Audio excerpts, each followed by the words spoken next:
ইব্রাহিম আলাইহিস সালাম তার স্ত্রী হাজার আলাইহিস সালামকে যখন ৮৬ বছর বয়সে একজন পুত্র সন্তান দান করলেন, ইব্রাহিম আলাইহিস সালামকে আল্লাহ তাআলা নির্দেশ দিয়েছেন, ইব্রাহিম যাও, তুমি গিয়ে আমার যেই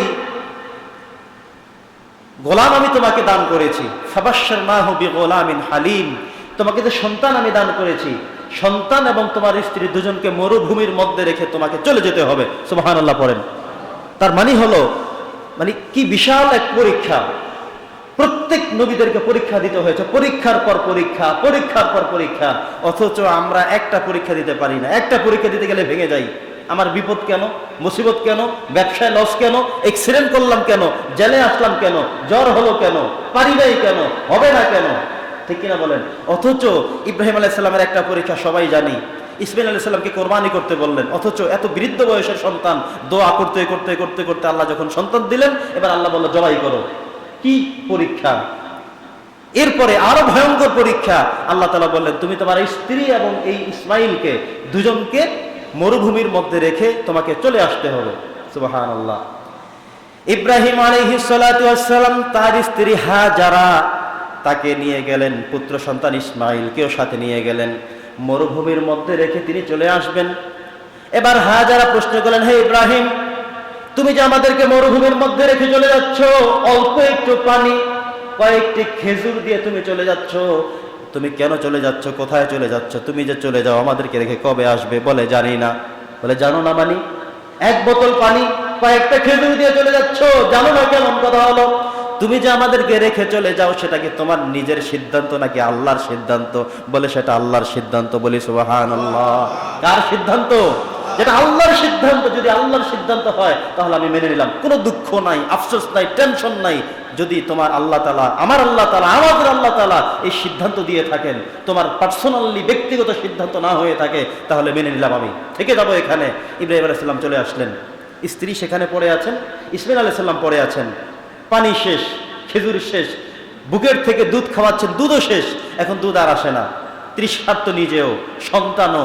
এবার ইসমাইল আলাইহিস সালাম কান্নাকাটি করছেন, বাচ্চা মানুষ, ছোট মানুষ, শিশু মানুষ, অবুঝ মানুষ। কোন কোন রিওয়ায়াতে আসছে মাত্র 10 মাস বয়স। সুবহানাল্লাহ পড়েন।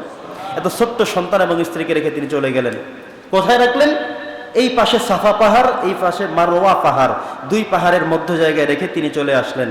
এবার পানির সন্ধানে হাওয়া আলাইহিস সালাম, হাজার আলাইহিস সালাম তিনি চলে গেলেন সাফা পাহাড়ে।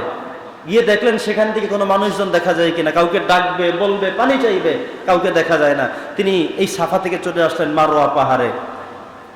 এখানে এসে কাউকে তিনি খুঁজে পেলেন না। এখানে দাঁড়িয়ে মনে হলো যে ওখানে মনে হয় কাউকে দেখা যায়, আবার দৌড়ে আসছেন সাফায়, এসে দেখলেন না, এখানে দেখা যায় না। এখানে দাঁড়িয়ে মনে হচ্ছিল এখানে যেন একটু পানির মতো ঢেউ ঢেউ করে বোঝা যাচ্ছে, দৌড়ে আবার মারওয়ায় চলে আসলেন। এভাবে করে করে মোট 7টা দৌড় দিলেন। কয়টা দৌড়? কথা বলেন।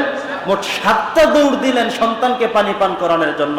7টা দৌড় দেওয়ার পরে এবার আল্লাহ তাআলা সিদ্ধান্ত পাঠিয়ে দিলেন, ফরমান জারি করে দিলেন, জিবরিল আলাইহিস সালামকে পাঠিয়ে দিলেন, যাও পুত্র ইসমাইলকে দিয়ে পায়ের মধ্যে আঘাত করাও, আর জমিন থেকে ছিদ্র করে পানি বের করার উপক্রম করে দাও। সুবহানাল্লাহ।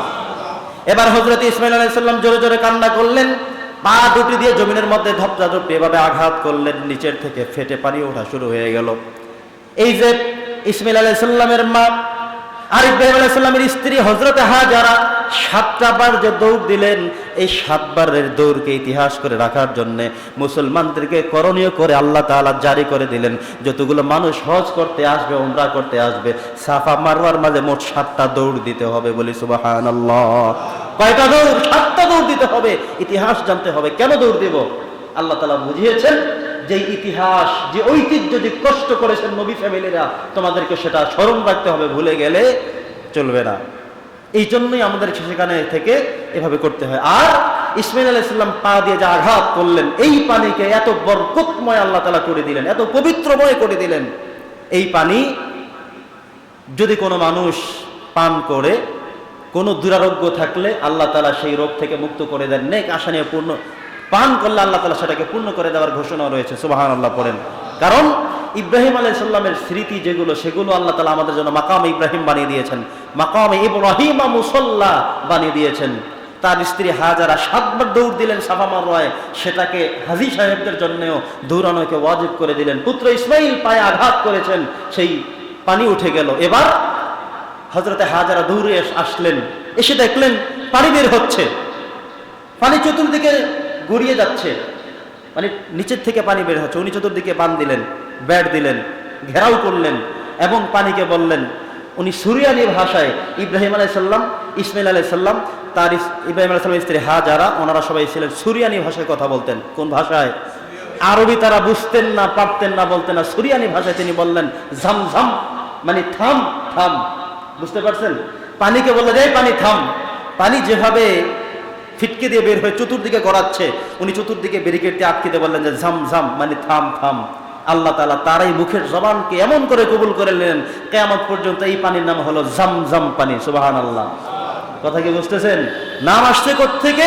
ইব্রাহিম আলাইহিস সালামের স্ত্রী হাজারা, তিনি বললেন পানি থামো, আর বের হওয়া যাবে না।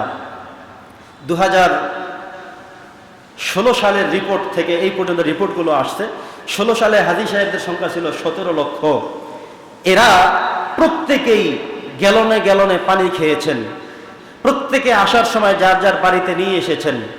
এই পানিগুলো নিয়ে আসতে আসতে যত পানি খেলো, যত পানি নিয়ে আসলো, ওনারা নাসার বিজ্ঞানীরা, আমেরিকার বিজ্ঞানীরা সেখানে গিয়ে তারা একটি মেশিন সেখানে বসিয়েছেন পানির মধ্যে, যে প্রত্যেক দিনে এত পানি ওঠে, পানি শেষ হয় না কেন?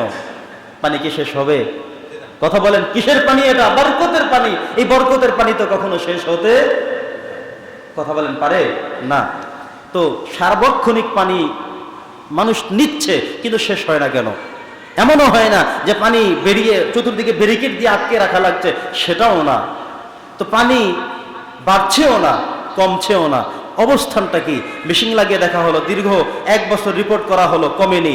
10 বছরের রিপোর্টে তারা সিদ্ধান্তে পৌঁছলো এখান থেকে আগে পর্যন্ত 1 ইঞ্চি পানিও কমে যায়নি। সুবহানাল্লাহ। কারণ এটা দুনিয়ার স্বাভাবিক কোনো পানি না। এটা আপনার আমার মতো পুকুরের, নদীর, খালের, বিলের, জেলের পানি না। এটা স্বয়ং ইসমাইল আলাইহিস সালামের পায়ের আঘাতে আল্লাহ তাআলার সিদ্ধান্ত ক্রমে পানি হয়েছিল, বরকতান পানি। এটা কিয়ামত পর্যন্ত এইভাবেই অক্ষত অবস্থায় এখান থেকে বাড়বেও না, কমবেও না। প্রত্যেক দিন হাজার হাজার gallon, litre, million, billion, trillion পর্যন্ত পানি উঠিয়ে নেওয়া হচ্ছে। পুরো আরব কান্ট্রি ব্যাপী এগুলো ব্যবহার হচ্ছে। এমনকি যারা হজ করতে যান প্রত্যেকে গ্যালনে গ্যালনে পানি নিয়ে যায়, খায়, সব কিছু করে, তবুও পানির কোনো শেষ হচ্ছে না। সুবহানাল্লাহি ওয়া বিহামদিহি সুবহানাল্লাহিল আযীম।